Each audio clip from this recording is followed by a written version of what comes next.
tools that I have in my crafty stash has to be my Scoremaster. It's an absolute stalwart of my crafting. It's used day in, day out. Here is the samples that I've been able to gather together today to show you what you can be making. I want to start first with a box because that's the obvious one. We've got our box making, and if you use your Scoremaster, you will find that the base of your box fits absolutely perfectly inside the lid. It's really easy. We've all tried to do them without our Scoremasters and they just don't work. So you can do square boxes with deep bases.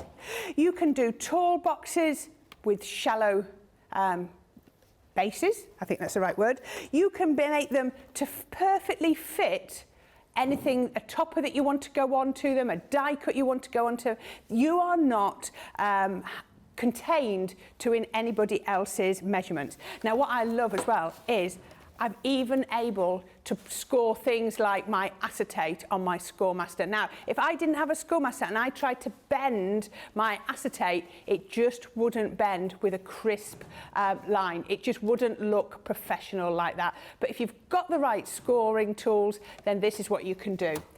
I've also made lovely little boxes and I'm going to show you how to do that. And you can also make bags. This is just the tip of the iceberg. Look at this with our Sarah signature Say It With Flowers papers.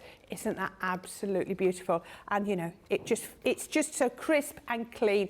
Now that could be a gift you're giving, those could be bags for your products that you make, however you want to do it. But all achievable because I had my Scoremaster.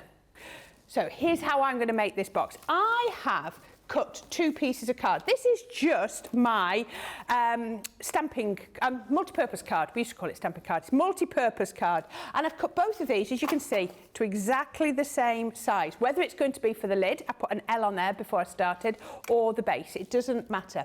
Now I've cut them both to 8 inches by 5 3/8. That's just because you'll see in a minute what I'm going to be putting in there. So what I want to do, lid, I'm going to pop it up to the left-hand side because it tells me at the bottom of my Scoremaster, box lid with an arrow to that side. So I'm going to pop it up to there. Now I want my box to be 1.5 inches deep.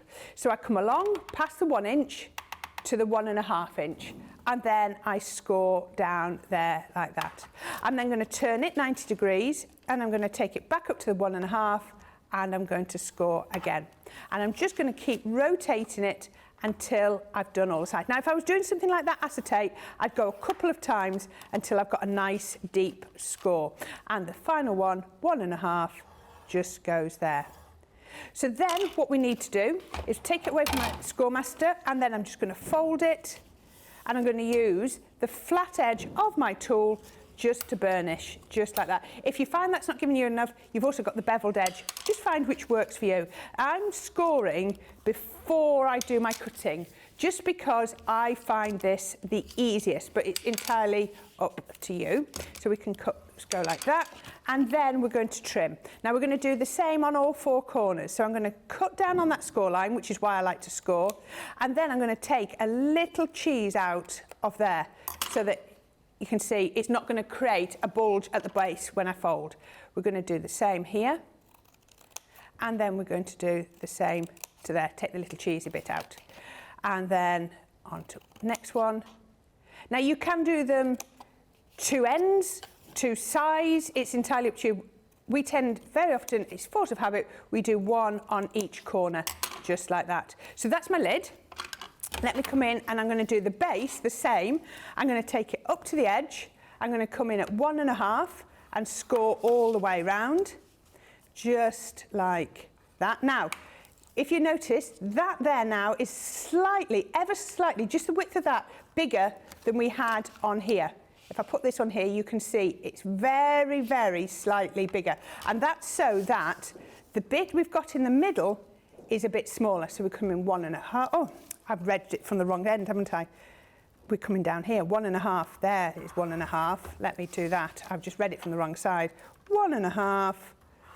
There we go. I'm going to turn that round and go over again. 1.5. There we are. Read the right measurement. And 1.5 just down here. And then we can trim these and do that on there. So that is the last bit. I've got one here that I've done. Let me find that. I've just cut one there. There we are. So once you've done that, we're just going to build these together, and then this will be our box made. So I'm going to pop some tape on here all the way around and build these, pop these together. 1,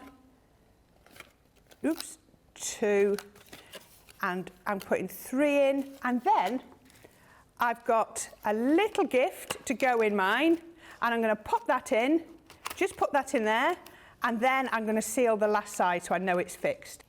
Put that one on there. I know it's going to fit perfectly because I've just made it round the box, and then look at that. Look at how easily that fits on there.